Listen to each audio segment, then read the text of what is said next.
to talk to you a little bit about how you can be really truly present for somebody else and to do your best work on their behalf as a coach, as a manager, as a trusted advisor, even as a salesperson, if you're in the space where you are helping someone to move from where they are today to where they need to be.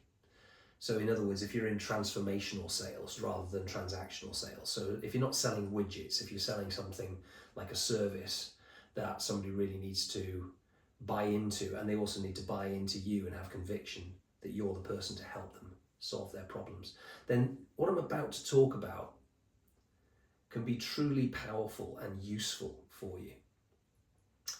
And it might sound a little bit woo-woo to start with, and if it does, I apologize for that, but stick with it, because this is something that can have a profound impact, not only on your clients, your colleagues, but also on you.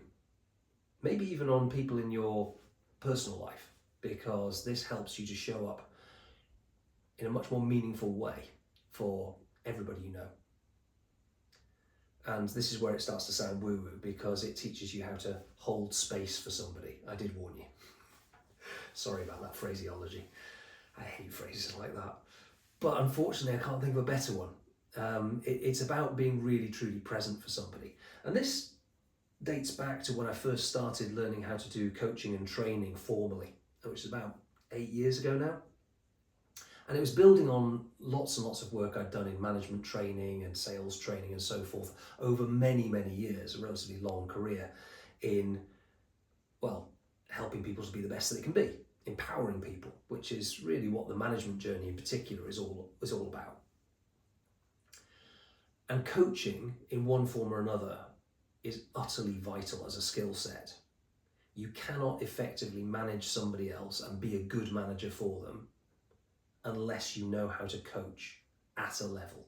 You at least need to have some good quality questioning skills and a set, even of like 5 or 6 good questions in your back pocket that will help them to self-discover what's going on. Because really this is a process that encourages somebody to be curious about themselves, to discover more about themselves, maybe even then to build some self-esteem, and then to work forward towards what the psychologists would call self-actualisation, which is to be the best person they can possibly be. Whatever that looks like for them based on their own personal goals, what they actually want to achieve, and to become the kind of person that they see themselves as really being if everything is optimal. So when I started doing the formal coaching training, I mean, a lot of it is based around active listening skills, and we all know what active listening skills look like. There's, reflecting back what somebody has said. There's repeating some key words that they've said. There's giving them some non-verbal cues and some nods to keep them talking and to encourage them to talk more. And then you do some clarification questions to make sure that you're understanding what they're saying correctly. But so far, so boring, because what I've just talked about is technique. And the problem with technique is if you only apply it as technique, well, it comes across as technique, which means that to some extent the other person feels like it's inauthentic, that you're putting a move on them, that you're doing something to them. Now, in a management scenario, that can be effective at a level. But if you really want to go further, and if you want to do this really, really well, if you want to be a really, truly exceptional manager, if you want to be a really, truly exceptional trusted advisor, then you need to go further and you need to be able to foster a true human connection.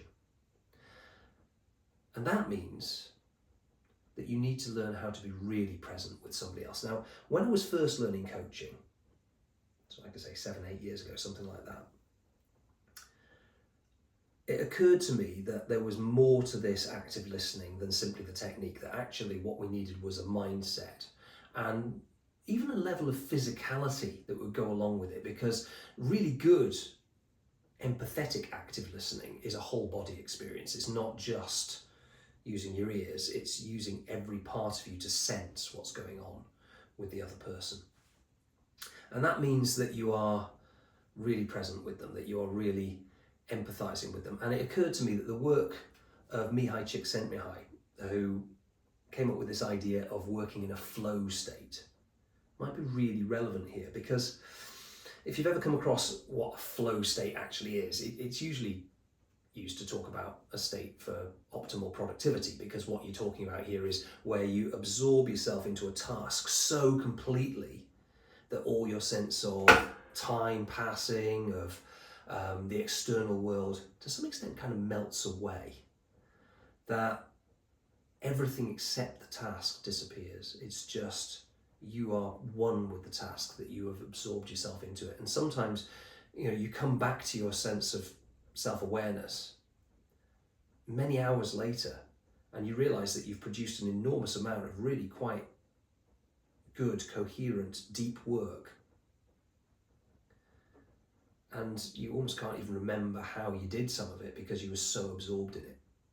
And it occurred to me that if one could listen to another person in that flow state, that would be very powerful. And so I've started from first principles. When, if ever, during my life, had I ever listened to somebody that deeply? And it occurred to me that actually, when I was a child, and my mother or a favourite teacher would read stories from a book, under those circumstances, quite often I would lose myself in the story. And it occurred to me, what if I could listen to a client or to a colleague like that I would allow myself to be so absorbed in what they were saying, the way they were saying it, the emotions and the beats that were happening beneath the surface in what they were saying. If I could truly lose myself in that story, would that be the kind of relational depth that I was talking about? And I've just used the phrase relational depth there because actually many years later, when somebody introduced me to the work of Carl Rogers, who wrote a book in the late 40s, early 50s called Client-Centered Therapy, and thereby spawning an entire school of psychotherapy counselling, which is person-centered therapy, person-centered counselling. The work that he was talking about was very much about being really present for somebody else and to some extent non-directive.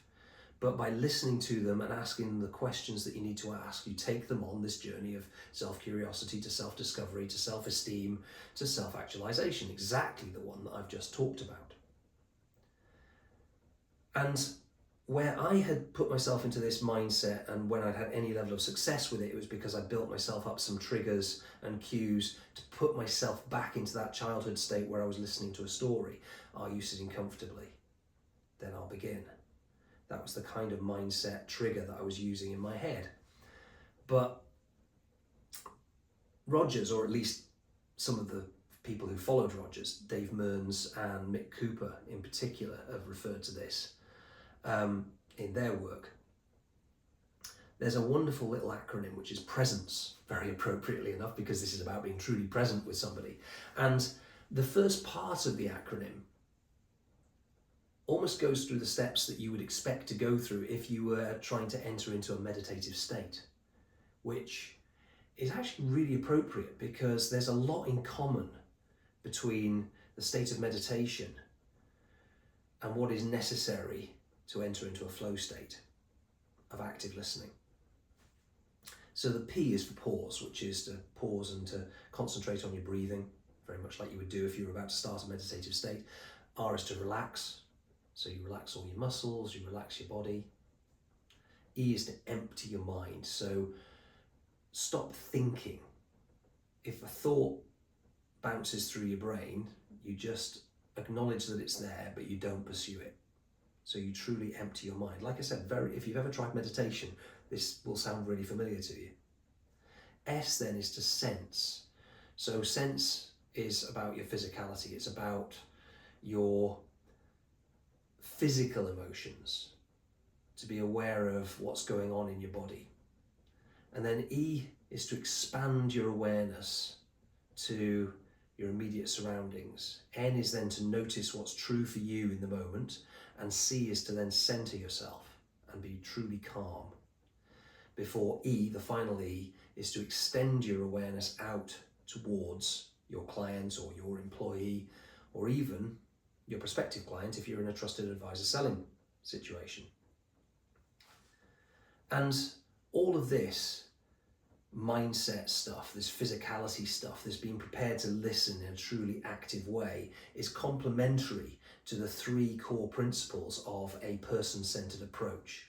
And you can have a person-centered approach not only to therapy, which is what it was originally designed for, but also to coaching, which I think is absolutely the heart of the best approach to coaching as a reflective practice, but also management, and in fact anything in life to some extent. You do your best work if you take a person-centered approach, because we are wired for connection. We're a herd species, we're wired for relatedness. And to be truly connected to another person, it's the greatest gift you can give to the other person, but it's also the greatest gift you can give to yourself. If you open yourself up and are vulnerable enough, prepared to be vulnerable enough to be that truly open with somebody. And the 3 heavily interrelated principles that underpin the person-centered approach is empathy, unconditional positive regard, and congruence. So let's deal with those 3 one by one. Empathy first and foremost. Empathy, as we've talked about in previous videos, you start with somatic empathy, which is really just the firing of your mirror neurons, where you almost involuntarily recognize what's going on in somebody else's life or world. Just you're picking up on their micro expressions, you're picking up on their body language, you're picking up on their tone of voice, maybe even to some extent even the words that they're saying, but that actually is a relatively small amount of it. That then leads into affective empathy, where you start to get a feeling, like a visceral, physical feeling from the firing of those mirror neurons. And then cognitive empathy is where you actually put a label on that affective feeling. And then if you want to use your active listening techniques, you then ask the question, look, I'm getting the sense that you feel like X, Y, Z because I'm feeling it too. Is that right? So is your label matching their label to some extent? So that's empathy. Then you've got unconditional positive regard. Now, unconditional positive regard doesn't necessarily mean that you need to like the other person, although you very often find that you do, because when you feel quite deeply that you want the best for somebody else, it's quite hard to do that and not actually at some level like them. But the liking is not actually essential. But you do absolutely need to want the best for them. Quite genuinely, you need to want the best for them. A benevolence of intent towards them. Congruence, you'll remember from your high school maths, that if something is congruent, it tessellates, it matches, the 2 things are congruent with each other. So congruence is where your external presentation of your physicality, your own body language, how you are, even the words that you say, are true to your core values and who you really are on the inside and how you're really feeling on the inside, without making it about you, because this is about them. This session has to be about them. It's never about you, but you can't divorce yourself completely away from the situation. To some extent, if you feel something, you kind of have to own it. And this is about authenticity. It's about being real. It's about being genuine, about being truly present with them as you actually are, not putting in any masks or artifice. There's no trying to pretend to be something that you're not just because you feel like you need to be in that moment. You get the best out of somebody else if you're prepared to be real with them, because you cannot expect them to show up if you don't. That's the basic rule here. So congruence, it takes some guts, that it really does, and it takes a little bit of self-awareness yourself of who you are. You probably need to have done the work on yourself before you can ever do the work on anybody else. And I think that's the real trick here, is to recognize that in order to be really present for somebody else, you need to be truly comfortable in your own skin at a level. So there you have it. Listening as a state of flow. Listening in true presence. Asking the kinds of questions that help to uncover their story. To hold space for them, there, I've said it again. and to allow them to explore who they really are and to be really curious about who they are and what their actual potential really is. By doing that, then you can have the privilege of really helping somebody and empowering them. I hope that's helpful.